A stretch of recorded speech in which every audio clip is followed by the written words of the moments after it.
वहीं मुस्कान ने जहां से चाकू खरीदा, उस दुकानदार का ये कहना है कि वो निश्चित नहीं है कि हत्या में इस्तेमाल हुआ चाकू है या फिर उसकी दुकान का है या नहीं है।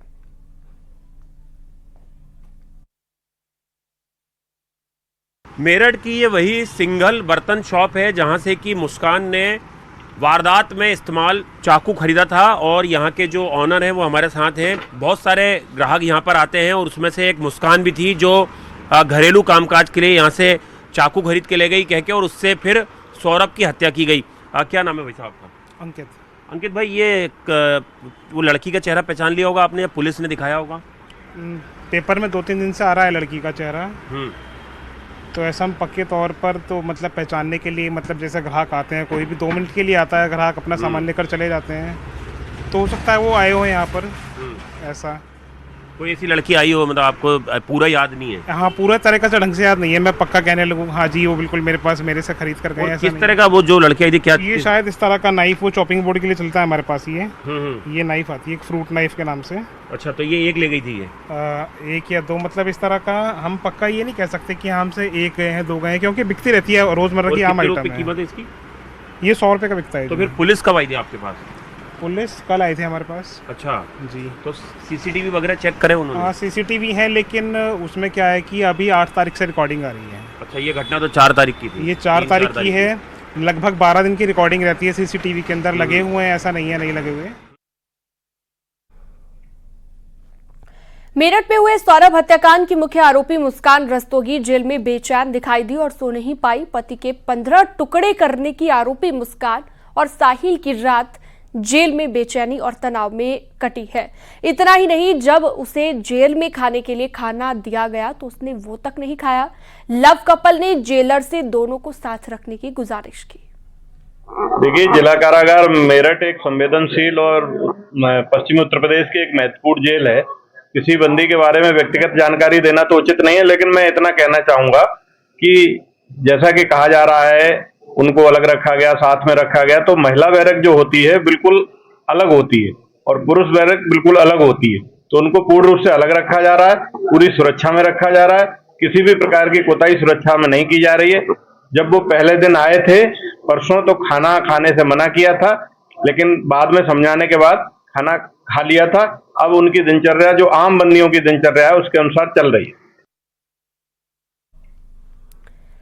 दिल्ली हाईकोर्ट के जस्टिस यशवंत वर्मा के घर पर करोड़ों का कैश मिलने के बाद एससी कॉलेजियम ने उनका इलाहाबाद हाईकोर्ट में ट्रांसफर कर दिया है, जिसको लेकर इलाहाबाद हाईकोर्ट बार एसोसिएशन ने ऐतराज जताया है, जिसको लेकर बार एसोसिएशन ने चिट्ठी लिखकर अपना विरोध दर्ज कराया है। बार एसोसिएशन के मुताबिक इलाहाबाद हाईकोर्ट कोई डस्टबिन नहीं है, ये कहा गया। दरअसल एक अखबार में छपी खबर के मुताबिक दिल्ली हाईकोर्ट के जस्टिस यशवंत वर्मा के बंगले में लगी आग के बाद वहां से भारी मात्रा में कैश बरामद हुआ था। आग लगने की घटना 14 मार्च की है। जिस वक्त आग लगी उस वक्त जस्टिस यशवंत वर्मा शहर से बाहर थे। सख्त ऐतराज है। हमारा ये कहना है कि क्या भ्रष्टाचार के आरोप को झेल रहे एक माननीय जज साहब, जिनको जो कहीं और पे पोस्टेड थे, वो यहाँ से जा चुके थे ऑलरेडी, उनकी अपनी स्वैच्छिक रूप से उन्होंने स्थानांतरण लिया था और वो यहाँ पर फिर भेजे जा रहे हैं। क्या हमारा हाईकोर्ट डस्टबिन हो गया है कि किसी जज के ऊपर अगर कोई चार्ज लगता है तो उसको इलाहाबाद हाईकोर्ट भेज दिया जाए? क्यों इलाहाबाद हाईकोर्ट भेज दिया जाए? क्या हम लोग का कोई वो नहीं है, हम लोग का अस्तित्व तो नहीं है? हमारी जुडिशरी यहाँ पर क्या निर्णय लेने के लिए जुडिशरी का स्वतंत्र होना आवश्यक नहीं है क्या? यहाँ पर एक भ्रष्टाचार का आरोप झेल रहे जज साहब को यहाँ भेज करके ये क्या साबित करना चाहते हैं? राज्यसभा में ये भी मुद्दा उठा जहां पर कांग्रेस के जयराम रमेश ने न्यायपालिका की जवाबदेही पर कदम उठाने की बात कही। जवाब में स्पीकर ने साथ मिलकर और चर्चा कर प्रक्रिया बनाने की बात कही गई है। Earlier, 50 members of parliament have submitted a notice to you regarding certain remarks that were made by a judge of the Allahabad High Court. You yourself have repeatedly called into question the urgency for judicial accountability. You have in fact directed the leader of the house on this issue. So I request that you please make some observations on this and give necessary directions to the government to come up with a proposal for increasing judicial accountability. a bureaucrat, an industrialist immediately. And therefore, systemic response, which is transparent, accountable, effective, I am sure will be on the way. I will get in touch with leader of the House and leader of the opposition and find a mechanism for a structured discussion during course of the session, subject to their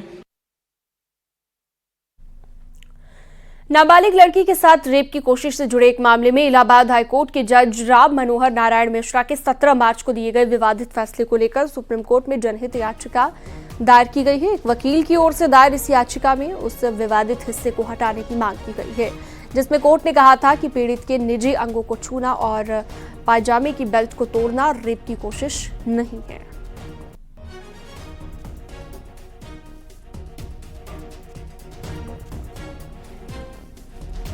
Kanpur के चकेरी के जगाईपुरवा गांव में लपटों का तांडव देखने को मिला। संदिग्ध हालत में धागा गोदाम में अचानक आग लग गई और देखते ही देखते आग ने विकराल रूप धारण कर लिया।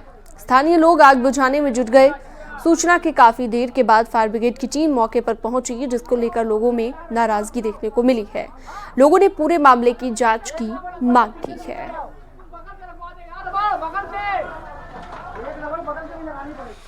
बिजनौर में मोबाइल की दुकान में चोरी हो गई। मामला चांदपुर के अली मस्जिद के पास का है। दुकानदार दोपहर में नमाज के लिए मस्जिद गए थे और इस दौरान एक चोर दुकान में घुस गया और पेचकस की मदद से अलमारी दराज के ताले तोड़े गए। चोरी कर फरार हो गया। पूरी वारदात दुकान में लगी सीसीटीवी में रिकॉर्ड हो गई। पुलिस मुकदमा दर्ज कर मामले की जांच में जुटी हुई है।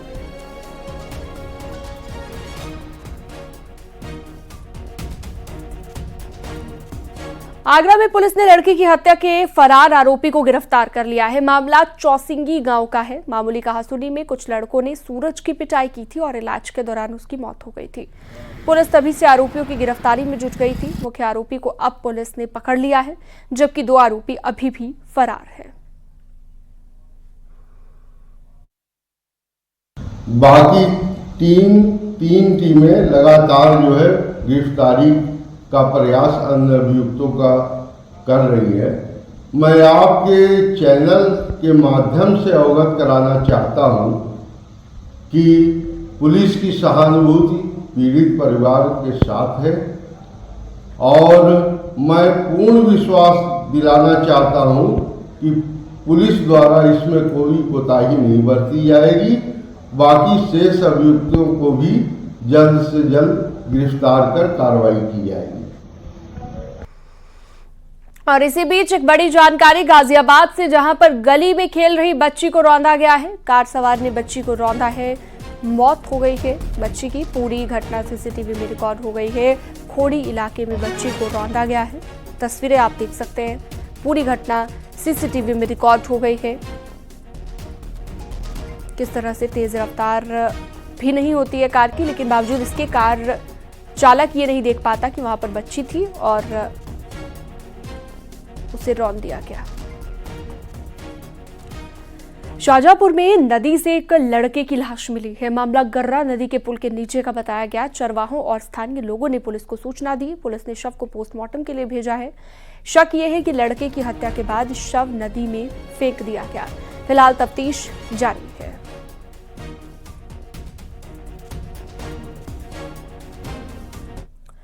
शाहजहांपुर में कैदियों को पेशी पर ले जा रही गाड़ी की पिकअप से टक्कर हो गई। टक्कर के बाद पिकअप खाई में पलट गई। हादसे में 2 कैदी घायल हो गए और साथ ही पिकअप ड्राइवर और एक सिपाही भी घायल हुआ है, जिन्हें आनन फानन में मेडिकल कॉलेज भेजा गया है। घटना थाना तिलहर क्षेत्र के नगरिया मोड़ पर नेशनल हाईवे की है।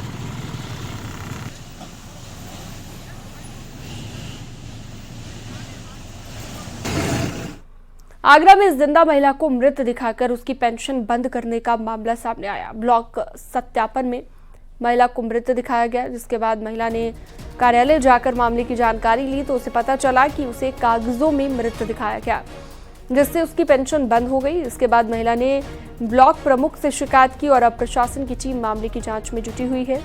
आपको बता दें कि ये मामला खंदौली के सेमरा गाँव का है। गंगा देवी सेमरा गाँव की रहने वाली है। कहाँ की रहने वाली हो? सेमरा के और गई माँ काजे गई तुम आगरा? पेंसिल के काजे गए पेंसिल में क्या दिक्कत आई है? जे आइए उन्हें मैंने दिखाई पर आधार कार्ड दिखाओ तो उन्हें मृत्यु घोषित करते हैं। अच्छा, तुम मृत्यु घोषित कर दी है। पेंसिल कब तक आ रही तुम्हारी? 1 साल है। 1 साल काऊ तो शिकायत करी तुमने पहले? मथुरा के सौंख के मगोर्रा थाने में तैनात एक दारोगा बुधवार की रात शराब के नशे में थाने में तैनात ट्रेनी महिला के कमरे में घुस गया और उसके साथ छेड़खानी करने लगा। विरोध करने पर दुष्कर्म का प्रयास किया गया। महिला दारोगा ने किसी तरह अपनी आबरू बचाई और एसएसपी से शिकायत की। मौके पर पहुंचे पुलिसकर्मियों को देखकर आरोपी दारोगा मौके से भाग गया। एसएसपी के निर्देश पर थाना पुलिस ने आरोपी दारोगा के खिलाफ रिपोर्ट दर्ज कर उसे गिरफ्तार किया। आरोपी दारोगा बुलंदशहर का रहने वाला है।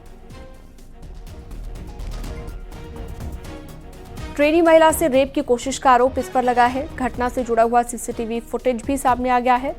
वीडियो में आरोपी दारोगा भागता दिख रहा है और आरोपी के पीछे पुलिस वाले भी भागते दिखे। मामला बुधवार की रात का है। शराब के नशे में थाने में तैनात आरोपी दारोगा ट्रेनी महिला के कमरे में घुस गया, उसके साथ छेड़खानी की। विरोध करने पर दुष्कर्म का प्रयास किया गया और महिला दारोगा ने किसी तरह अपनी आबरू बचाई और एसएसपी से शिकायत की। पुलिसकर्मी मौके पर पहुंचे। आरोपी दारोगा मौके से भाग गया। एसएसपी के निर्देश पर थाना पुलिस ने आरोपी दारोगा के खिलाफ रिपोर्ट दर्ज कर ली है। बुलंदशहर का ये रहने वाला है।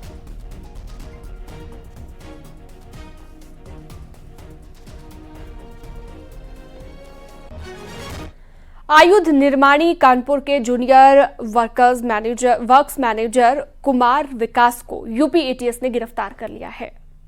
आपको बता दें, कुमार विकास को पाक की खुफिया एजेंसी आईएसआई की एजेंट को गोपनीय फोटो और जरूरी दस्तावेज साझा करने के आरोप में पकड़ा गया है। आरोप ये भी है कि कुमार विकास 77 दिनों तक पाकिस्तानी एजेंट के संपर्क में रहा। फिलहाल विकास कुमार की पत्नी से न्यूज 18 संवाददाता ने खास बातचीत की और बताया कि उनके पति को फंसाया जा रहा है। ये उनकी पत्नी ने कहा। फिरोजाबाद के हजरतपुर स्थित आयुध उपस्कर निर्माणी के चार्जमैन रविंद्र कुमार भी यूपी एटीएस की पकड़ में हैं। पता बस जो मीडिया से मुझे पता चला बस उतना ही मुझे पता, उससे ज़्यादा कुछ नहीं पता है। आपके हस्बैंड कहाँ जॉब करते थे, कैसे संपर्क में, क्या बताइए? OFC में करते हैं। जी मैम। तो कैसे कौन टीम आई, आपसे क्या साइन कराया, क्या बताया उन्होंने मैम आपको? मुझे कुछ नहीं बताया, जैसे ये रेगुलर ऑफिस जाते हैं वैसे ही गए और शाम को आए। थोड़ा पहले हम वेट कर रहे थे, शाम को आए, थोड़ा लेट हुआ। फिर 2 लोग उनके साथ थे बाइक से और फिर पीछे से कार आई, उसमें 4 लोग और थे, 4-5 लोग। जी मैम।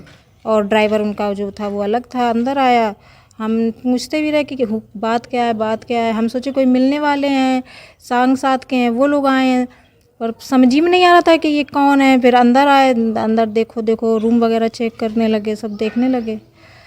ऐसे ही फिर बोले कि ठीक है कोई, हमने कहा बात क्या है, कुछ बताई नहीं कि क्या बात है, बस इतना ही बोले कि वो आपके हस्बैंड को पता है। नोएडा से अगली बड़ी खबर, जहां पर बुजुर्ग दंपति को डिजिटल अरेस्ट किया गया है। 15 दिनों तक डिजिटल अरेस्ट रखा गया। 3 करोड़ 14 लाख रुपए ट्रांसफर कराए गए। मनी लॉन्ड्रिंग का डर दिखाया गया। आरबीआई के पूर्व अधिकारी रहे हैं बुजुर्ग दंपति। नोएडा सेक्टर 75 में रहते हैं बुजुर्ग दंपति। तो 15 दिनों तक डिजिटल अरेस्ट इनको रखा गया।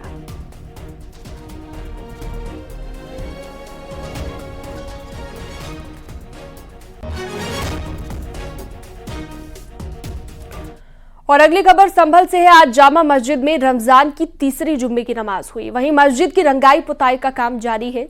न्यायिक जांच आयोग ने मस्जिद कमेटी को नोटिस भेजा हुआ है। 24 मार्च को आयोग के सामने कमेटी के 3 लोग बयान दर्ज करवाएंगे। पूरी अमन है, पूरी शांति है, पूरा सौहार्द बना रहे हैं, पूरा भाईचारा बना के चल रहे हैं हम लोग। हाई कोर्ट के निर्देश पर जामा मस्जिद में रंगाई पुताई का काम चल रहा है। कितना काम बाकी रह गया, कितना? बस अब तो काम थोड़ा सा ही रह गया, 5% के लगभग बचा है और क्योंकि टाइम भी निकल चुका है तो ASI ने वहाँ कोई दरख्वास्त दी होगी। क्योंकि ये ऑर्डर जो है वो ASI को दिया गया था कि वो 7 दिन में पूरा करे हमारे सहयोग से, तो वो हम बराबर सहयोग कर रहे हैं। अब उन्होंने दरख्वास्त दी है नहीं दी है इसकी तो जानकारी नहीं है, लेकिन काम कुल मिला के देखें कि हो ही चुका है।